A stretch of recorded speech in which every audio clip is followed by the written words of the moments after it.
Heute zeige ich euch, wie ihr euch solch ein Damastmesser ohne unnötigen und teuren Schmiedekurs selber schmiedet. Dafür brauchen wir natürlich unsere Ausgangsstähle, einmal Nickel und einmal Manganstahl. Außerdem brauchen wir ein Schweißgerät, eine Flex und eine Esse, die kann aber auch mit Holzkohle betrieben werden.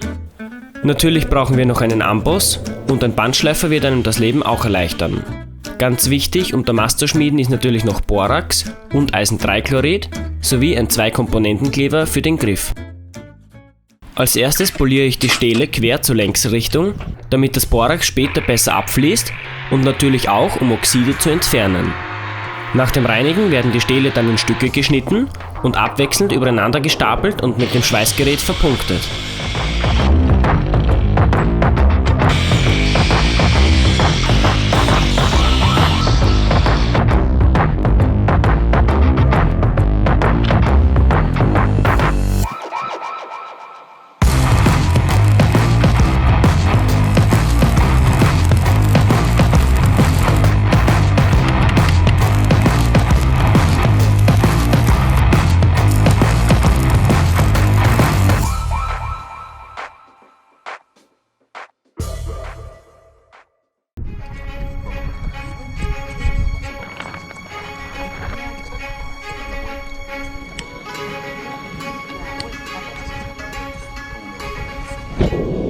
Dann wird das Paket auch schon erhitzt und sobald es leicht blau anläuft, habe ich das erste Borax draufgeschmolzen.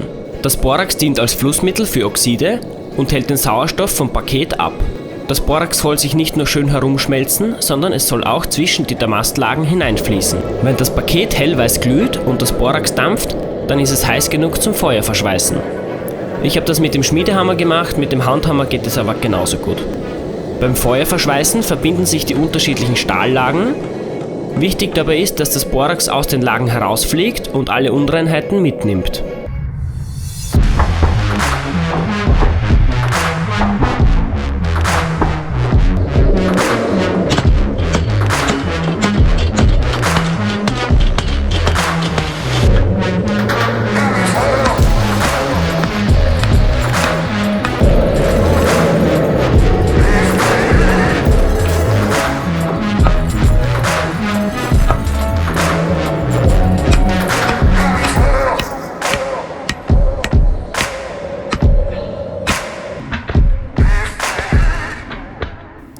Danach ging es eigentlich nur darum, das Paket mit den 11 Lagen in liegender Ausrichtung in die Länge zu schmieden.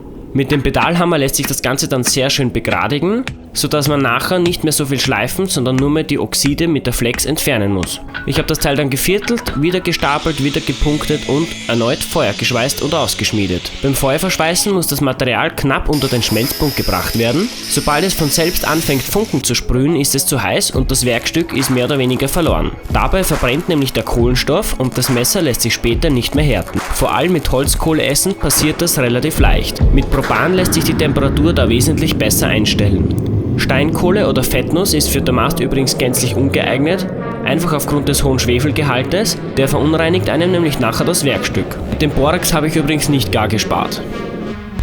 Und genauso soll das Paket vor dem Schweißen aussehen, hell glühend und dampfend. Die Dämpfe sollte man klarerweise aber nicht einatmen.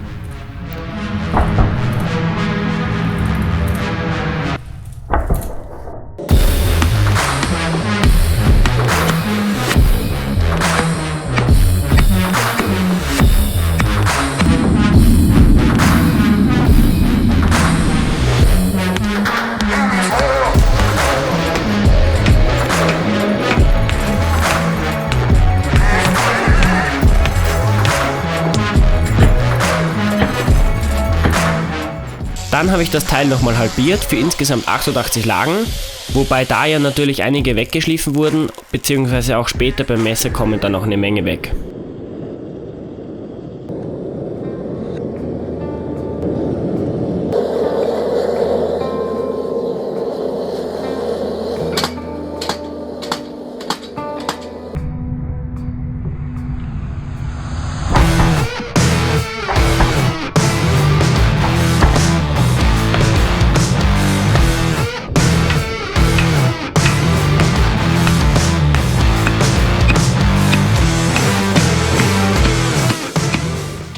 Dann habe ich auch schon die Klinge ausgeschmiedet. Ein bisschen Überschuss habe ich mir hinten abgetrennt, daraus schmiede ich mir später noch eine Gürtelschnalle. Auch den Dorn habe ich aus dem Damastpaket geschmiedet. Wenn man den Damast übrigens nicht in den Griff integriert, sondern direkt nur den Dorn und die Klinge macht, dann ist es um einiges einfacher. Man kann aber natürlich auch das Ganze flach ausschmieden und später Griffschalen aufkleben. Nachdem ich alles begradigt habe, habe ich das langsam über Stunden in der Esse heruntergekühlt. Man spricht dabei vom Normalisieren, wodurch der Stahl möglichst weich wird und man ihn später leichter bearbeiten kann. Dann ging es auch schon los an Schleifen, zuerst mit der Flex und dann mit dem Bandschleifer.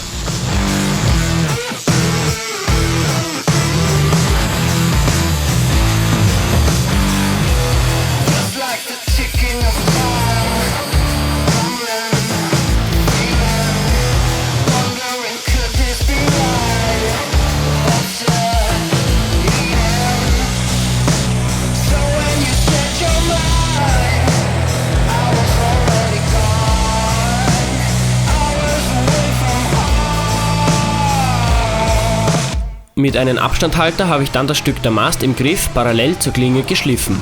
Mit der Eisensäge habe ich dann die geraden Kanten hinbekommen, die später an das Griffholz stoßen.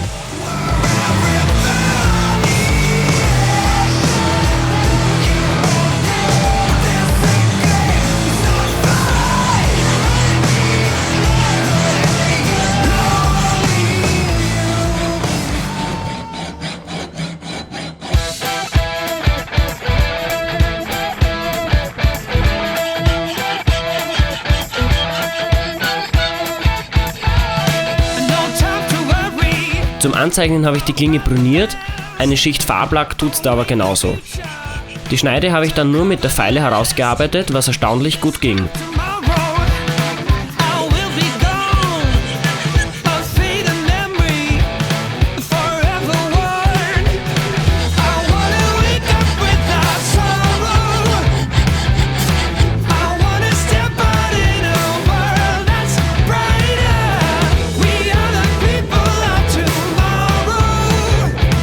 Die Klinge ist ja jetzt noch sehr weich, wie der Kratztest am Amboss zeigt, deswegen wird sie jetzt in Öl gehärtet. Das Öl habe ich mit einem heißen Eisenstück auf ca. 60 bis 70 Grad vorgewärmt, weil es da besser kühlt.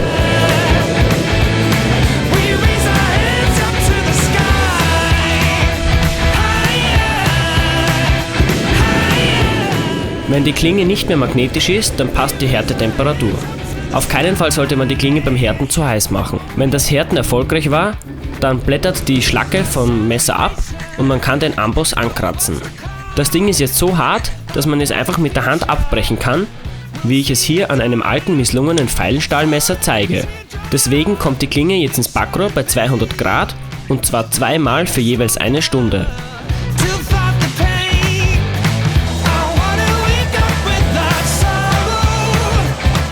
Danach habe ich nochmal alle Oxide abgeschliffen und final bis zur 600er Körnung poliert.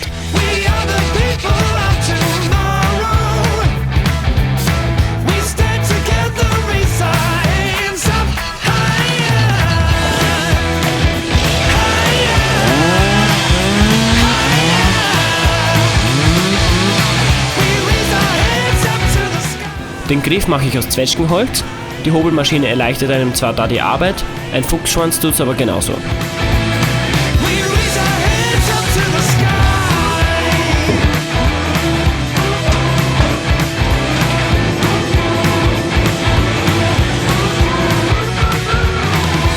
Weil meine Hölzer leider frisch waren, habe ich die unter Vakuum im heißen Bienenwachs getrocknet und dadurch auch stabilisiert. Bei trockenem Holz ist das aber nicht notwendig und trockenes Holz ist auch eindeutig die bessere Option, wie sich später herausstellt. Dann habe ich den Griff ausgeschnitten, das Loch gebohrt und das Ding geschliffen.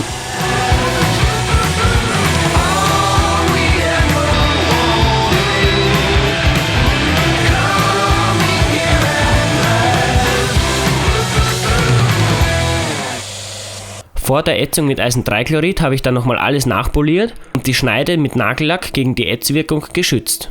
Die Ätzung dauert bei 30% etwa 20 Minuten, alternativ ist es aber auch mit heißer Schwefelsäure möglich. Löskaffee soll dann noch eine möglichst dunkle Ätzung des Manganstahls bewirken.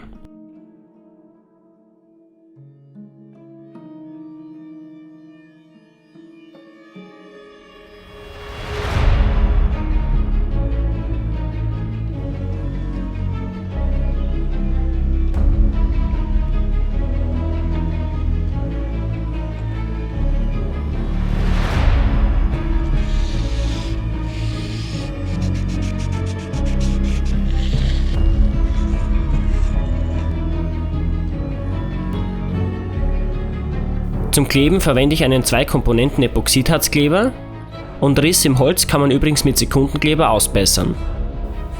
Geschärft habe ich wie immer auf meiner Sperrholzscheibe mit Polierwachs.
Bis auf ein paar kleine Mikrorisse im Damast ist das Teil echt super geworden. Ein bisschen unzufrieden bin ich noch mit dem Griff, der hat einige Risse, da war es eindeutig ein Fehler, das frische Holz zu verwenden. Bald zeige ich euch noch die Herstellung der Lederscheide und des dazu passenden Damastgürtels. Deswegen lasst mir doch ein Abo und eine Bewertung da, teilen würde mir auch sehr weiterhelfen. Viel Spaß und Erfolg denen, die meine Projekte nachbauen und damit bis zum nächsten Mal.